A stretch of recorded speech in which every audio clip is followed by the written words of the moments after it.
नमस्कार दोस्तों, मेरा नाम संजीव है। 27 साल का अनुभव है मुझे कॉर्पोरेट जगत के साथ काम करने का, जिसमें मैंने डिफरेंट इंडस्ट्रीज़ में जैसे फार्मास्यूटिकल, एग्रोकेमिकल, एफएमसीजी में काम किया है। 5 साल मुझे विदेश में भी काम करने का मौका मिला और इस दौरान मैंने डिफरेंट जियोग्राफीज़ में, डिफरेंट डिपार्टमेंट्स में काम किया, जैसे क्वालिटी, प्रोडक्शन। लेकिन ज़्यादातर टाइम मेरा जो है वो सेल्स के साथ गुजरा।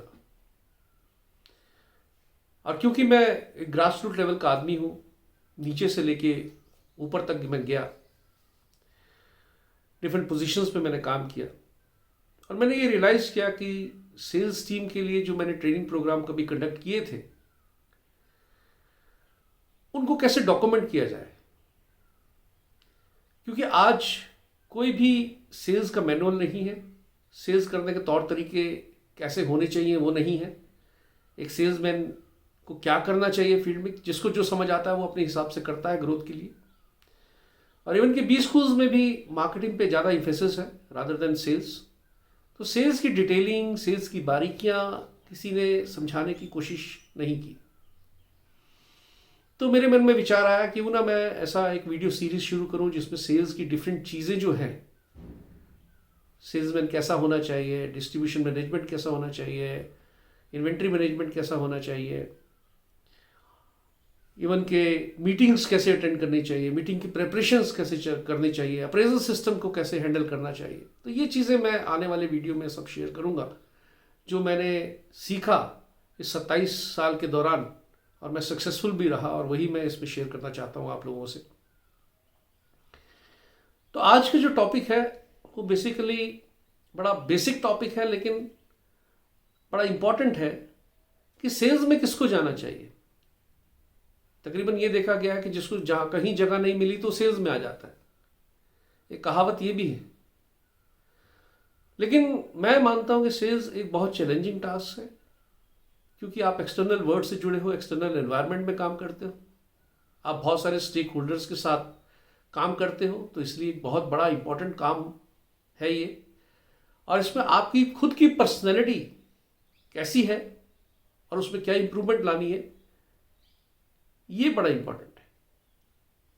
तो मेरे हिसाब से अच्छा सेल्समैन जो है वो खुद में एक बहुत बड़ा ब्रांड होना चाहिए। कहने का मतलब ये है कि अगर आप अच्छे ब्रांड होंगे तो लोग आप पे ट्रस्ट करेंगे, अगर आप ट्रस्ट करेंगे तो आपका बिजनेस सक्सेसफुल होगा। अब अच्छे ब्रांड बनने के लिए कुछ चीज़ें हैं जो हमको सेल्फ इम्प्रूवमेंट में करनी होती हैं। आपको अच्छे एथिकल वर्क एनवायरनमेंट क्रिएट करना है।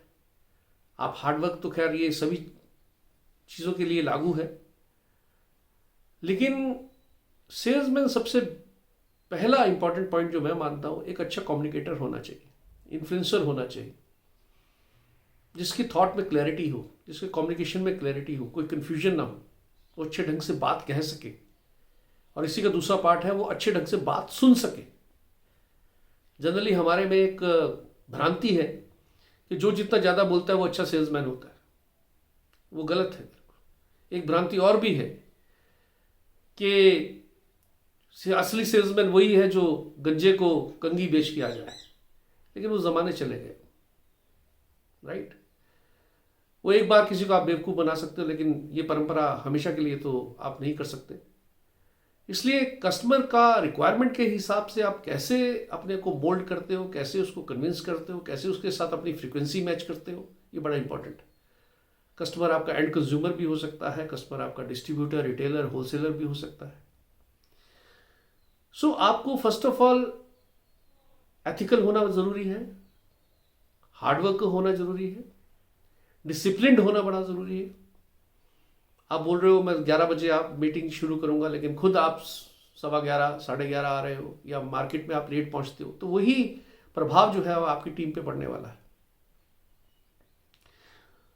डिसिप्लिन के साथ आपकी कमिटमेंट बड़ी इंपॉर्टेंट है मार्केट में, क्योंकि डिस्ट्रीब्यूटर्स जो है या आपके चैनल पार्टनर्स जो है वो आप पे भरोसा करते हैं, क्योंकि आप ही कंपनी के आंख या कान आप ही हो।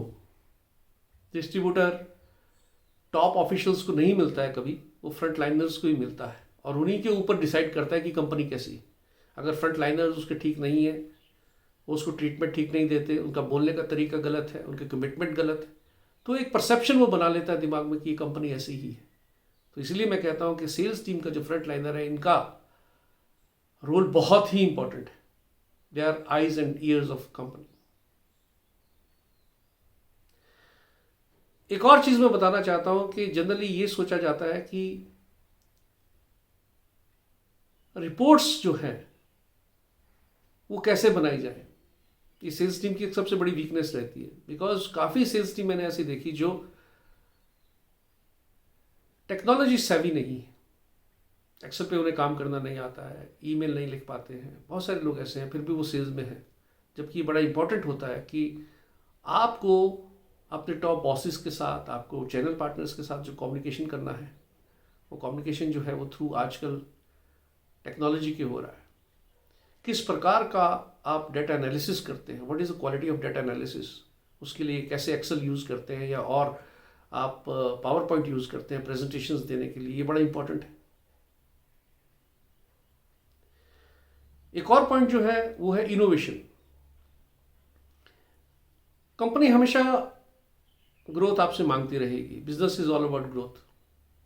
आज 5% है, कल 10% है, लेकिन ये ग्रोथ आएगी कहाँ से जब तक आप डिफरेंटली नहीं सोचेंगे, कोई इनोवेशन नहीं करेंगे, चाहे वो डिस्ट्रीब्यूशन सिस्टम में हो, चाहे वो चैनल बढ़ाने में हो, चाहे वो एसक्यू रेंज बढ़ाने में हो, रेंज सेलिंग करने में हो। तो ये सी चीज़ें आपको हमेशा सोचनी पड़ेंगी कि भाई मैं क्या इनोवेशन करता रहूँ, क्या डिफरेंट तरीके से सोचूं, तभी जाके आप कुछ आगे रह सकते हैं बाकी अपने साथियों से। अगर आप इस प्रकार की मानसिकता अगर आपकी है कि मुझे आगे बढ़ना है और मुझे नए नए इनोवेशंस करने हैं। और लास्ट में जो इम्पोर्टेंट पॉइंट है कि आपका टीम वर्कर होना बहुत ज़रूरी है। आप आइसोलेशन में नहीं काम कर सकते। आप अगर ये कहें कि मैं कुछ ना करूं और मेरी टीम करे, तो ये गलत है।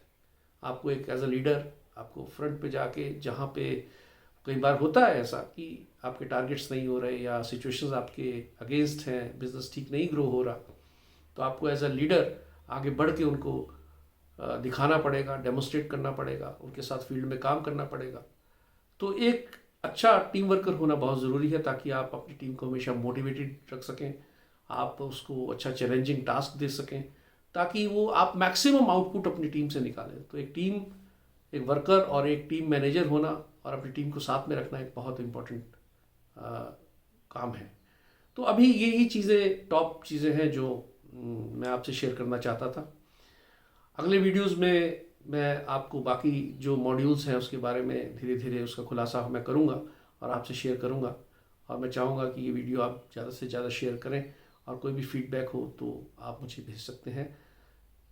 मेरा ईमेल और मेरा फ़ोन नंबर इसमें दिया हुआ है। Thank you very much. नमस्कार।